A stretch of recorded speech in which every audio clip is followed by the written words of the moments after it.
Ribosome की जो है ये बेसिकली प्रोटीन सिंथेसिस का जो फंक्शन है ये राइबोसोम में परफॉर्म होता है। तो जो फर्स्ट ऑफ ऑल हमारे पास जो प्रोसेस होता है वो ट्रांसलेशन का होता है कि हमारे पास जो एक डीएनए का सीक्वेंस होता है उसमें हमारे पास सबसे पहले मैसेंजर आरएनए जो है ये एक स्टार्ट कोडोन के थ्रू जो है ये उस सीक्वेंस को जो है ये जो हमारे पास बिल्डिंग ब्लॉक्स ऑफ प्रोटीन है अमीनो एसिड, ये सबसे पहले मैसेंजर आरएनए जो है ये उनको अटैच करवाता है। एंड देन जो है उसके बाद जो नेक्स्ट जो प्रोसेस है हमारे पास जो है ये अमीनो एसिड जो है ये one by one through start codon, जैसे कि हमारे पास ये हम इसमें यूज़ करते हैं जो स्टार्ट कोडोन है वो हमारे पास AUG है, ये बेसिकली ये उसको अटैच करवाता है अमीनो एसिड्स को। और उसके बाद फिर जो है ये फर्दर हमारे जो नेक्स्ट जो स्टेप है इनिशिएशन जो है ये बेसिकली जो है ये स्टार्ट होता है। आफ्टर डैट जो है हमारे पास जो सेकंड स्टेप है इलोंगेशन जो है, फिर वन बाय वन जो है अमीनो एसिड जो है वो उस सीक्वेंस के थ्रू जो है वो अटैच होते हैं कोडोन जो स्टार्ट कोडोन है। और इस तरह से हमारे पास जो है एक पेप्टाइड चेन जो है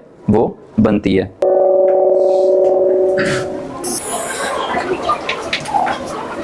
Translation is the synthesis of a protein from an mRNA template. This process involves several key molecules, including mRNA, the small and large subunits of the ribosome, tRNA, and finally, the release factor. The process and then जो है हमारे पास जो इसके सब unit है, जैसे कि हमने कहा हमारे पास इसके दो यूनिट होते हैं, लार्जर एंड स्मॉलर यूनिट जो है ये अटैच होते हैं। एंड देन फिर हमारे पास जो प्रोसेस है इसकी सिंथेसिस का वो ट्रांसफ़र या जिसको हम tRNA या ट्रांसफ़र आरएनए जो है फिर वो उसको वो इनिशिएट करते हैं, उसका प्रोसेस को वो स्टार्ट करवाते हैं। तो इस तरह से हमारे पास जो है फिर जो अमीनो एसिड्स हैं वो उस सीक्वेंस के थ्रू जो है वो वन बाय वन जो है वो उस अटैच होते हैं कोडोन स्टार्ट कोडोन के थ्रू। तो इस तरह से फिर हमारे पास जो एक चेन प्रोसेस है या जिसको हम पेप्टाइड चेन कह रहे हैं प्रोटीन की, वो हमारे पास बनना स्टार्ट हो जाती है। is broken into 3 stages: initiation, elongation, and termination. Let's see the process in action. Eukaryotic mRNA, the substrate for translation, has a unique 3' end called the poly A tail.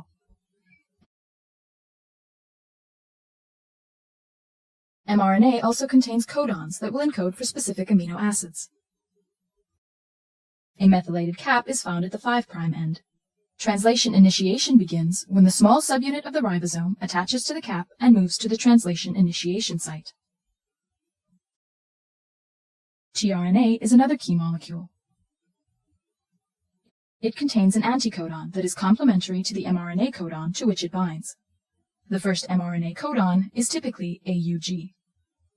Attached to the end of the tRNA is the corresponding amino acid. और जो first codon है हमारे पास वो basically AUG है, जिसको हमने start codon कह रहे हैं। ये बेसिकली यही वो कोडोन है जो इनिशिएट करता है, जो स्टार्ट करवाता है इस प्रोसेस को, होल प्रोसेस को। और ये हमारे पास जो फर्स्ट हमारे पास अमीनो एसिड है ये अटैच होता है, और जिसको हम बेसिकली कह रहे हैं मिथायोनिन का हम नाम दे रहे हैं, ये उसके साथ ट्रांसफ़र RNA के थ्रू जो है ये अटैच होता है। एंड देन फिर जो है ये प्रोसेस जो है फिर इलोंगेशन की तरफ जाता है, वन बाय वन जो है ये अटैच होते हैं, और इस तरह से हमारे पास एक चेन प्रोसेस जो है वो स्टार्ट होता है। Corresponds to the AUG codon. The large subunit of the ribosome now binds to create the peptidyl or P site and the amino acyl or A site.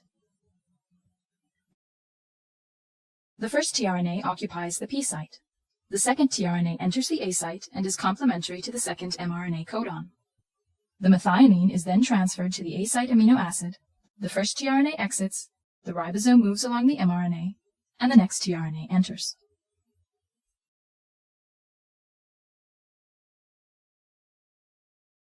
Then जो है हमारे पास जो transfer RNA है वो उस sequence के through जो है वन बाय वन जो है, जैसे कि आप देख सकते हैं वो अटैच हो रहे हैं और वो A साइड की तरफ जो है वो मूव कर रहे हैं। एंड देन जो है वो अमीनो एसिड के साथ जो है वो उसको अटैच करते हैं और ख़ुद जो है वो मूव कर रहे हैं A साइड की तरफ। इस तरह से जो है ये फिर वन बाय वन हमारे पास पेप्टाइड चेन जो है वो बन रही है।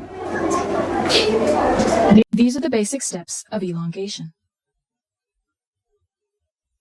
As elongation continues, the growing peptide is continually transferred to the A site tRNA, the ribosome moves along the mRNA, and new tRNAs enter. When a stop codon is encountered in the A site, a release factor enters the A site and translation is terminated. And then हमारे पास जब ये process complete हो जाता है protein synthesis का, तो फिर हमारे पास जैसा कि हमने कहा कि जो हमारे फर्स्ट स्टेप था इनिशिएशन एंड देन इलोंगेशन, फिर थर्ड हमारे पास जो लास्ट स्टेप है टर्मिनेशन। जब प्रोसेस कंप्लीट हो जाता है तो फिर इस सिंथेसिस को जो है प्रोटीन बनने को जो है फिर हमारे पास स्टॉप कोडोन जो है इस प्रोसेस को रोकता है, जिसको हम कह रहे हैं UAG, और ये क्या है स्टॉप कोडोन जो है, तो ये होल प्रोसेस को जो है ये स्टॉप करता है।